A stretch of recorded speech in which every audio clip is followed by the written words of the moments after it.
welcome back for day 3 of our 5-day video series. So I lied to everyone yesterday when I told you that we were going to be talking about the technical side of SEO. I've actually decided to swap topics, and so today we're going to be talking about SEO still, but as it relates to content and design. So when you think of SEO, most people think of the technical side. They think of all the things that are behind the scenes, the website code, the things that the end user can't see. But it's really about much more than the technical side. And that's because Google for a long time has been tweaking its algorithm to look at the user experience. And the user experience is really how someone interacts with your site. So it's the flow of the navigation, it's the layout, it's the readability of your content, it's the media that you include, the images, the videos. It's really the overall layout and design of your site. So all of these are key elements in the user experience. So if you're not doing a good job in your design and your user experience, your ranking will likely suffer. So don't feel overwhelmed. I live and breathe this stuff every day, and sometimes I even get overwhelmed with the amount of information that's out there about digital marketing. So our main focus for today is to help you provide an excellent user experience by delivering quality content and design. So tip number 1, keyword research. The reason that keyword research is so important is that you really want to understand what people are searching for, not what you think they're searching for. So you might think they're searching for self-storage or storage when in reality they're searching for storage units.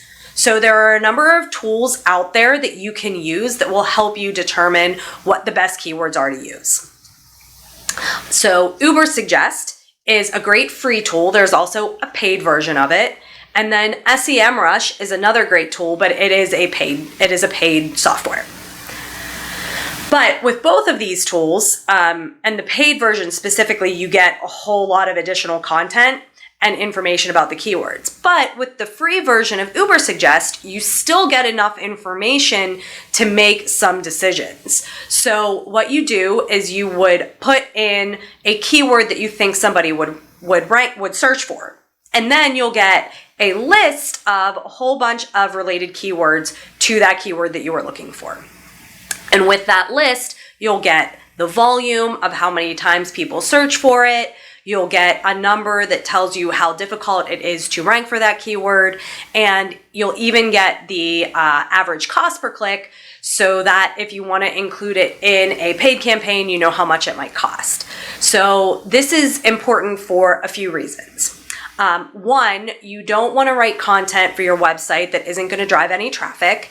And 2, for a smaller operator, you aren't going to want to go after keywords that are going to be really difficult or hard to rank for. So you really want to find a balance between volume and difficulty to find the right words to include in your content. For many small operators, it's probably going to make a lot more sense to optimize for local searches using longer tail keywords. So you would potentially want to optimize for something like storage unit Spicewood, Texas, instead of just going after storage units. So by putting that local modifier in there, you're going to be driving more localized traffic where there is a little bit less competition for those keywords. Tip number 2, write quality content. Google no longer looks at keyword density the same. So it used to be many years ago in the past, you could just stuff keywords in anywhere and rank. Now Google's algorithm is looking for those keywords to flow naturally through your content.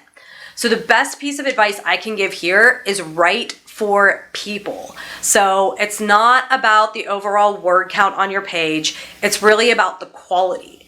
So simply put, are you answering the customer's questions? If your answer is yes, then you're likely already naturally including the necessary keywords in your content. One other thing to be cognizant of is you really want to limit the number of keywords per page. So a good rule of thumb here is to use 3 or 4 keywords per page on your website. So that means if you have a website that's 10 pages, you're going to want to look for 30 to 40 keywords to build into your content. Now, if you're writing content for people and you're writing really high quality content, you're going to rank for a whole heck of a lot more keywords than just 30 or 40. But those 30 or 40 are really what you're building into your content that you're trying to rank for. So really, in the end, the site that provides the easiest form for the user and creates the best user experience is the one that's going to do the best in the long run. Tip number 3, add internal page links. So what's an internal page link? Well, it's a hyperlink that connects one page on your website to another page. So the theory behind how to do this can be complicated, but in reality, it's a very simple concept. And honestly, it's probably one of the most straightforward and simplest ways to experience an SEO uptick.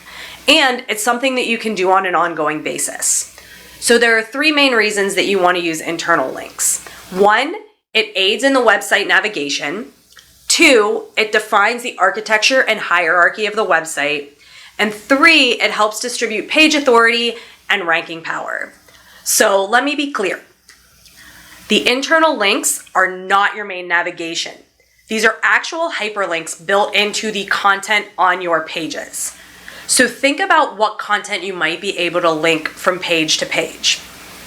I'm guessing your frequently asked questions is going to be a really good place and easy place to start. So for example, do you have questions about storage units or storage unit sizes? Obviously you have questions about storage units, but do you have questions about storage unit sizes on your frequently asked questions pages? And then what you can do is in the answer to that question, you link to your storage unit size guide. So there's probably a ton of other ways you can do that. That's just one simple example of how you can include a hyperlink into your website. So truly, this topic could be a video in its own for us to dive deeper into the strategy behind it. But for now, look through your content, see where you might be able to provide some additional value, and start linking from page to page. Tip number 4, make sure your website is designed for mobile first. So you might not know this, but your website should really be redesigned or updated every 3 to 4 years. So with a little bit of extra time, I challenge everybody to go through your website, look at it objectively, look at it as though you're a potential new customer, and see what you might be able to do to create a better user experience. So the reason I say that you should start with the mobile version of your site and not the desktop version is because Google has enabled by default a mobile first indexing. So that means that Google indexes your website based on your structure of the mobile version of your site first, not on the desktop version of your site. So when you're going through your site design, it's really important that you start with the mobile version and not the desktop version. So here are some things that you should look for. Is the type easy to read? Is it too small? Is it too big? Does it make sense? Is the content written for people? We just talked about writing really good quality content. So is the content on your site written for people, or is it written just with a whole bunch of keywords?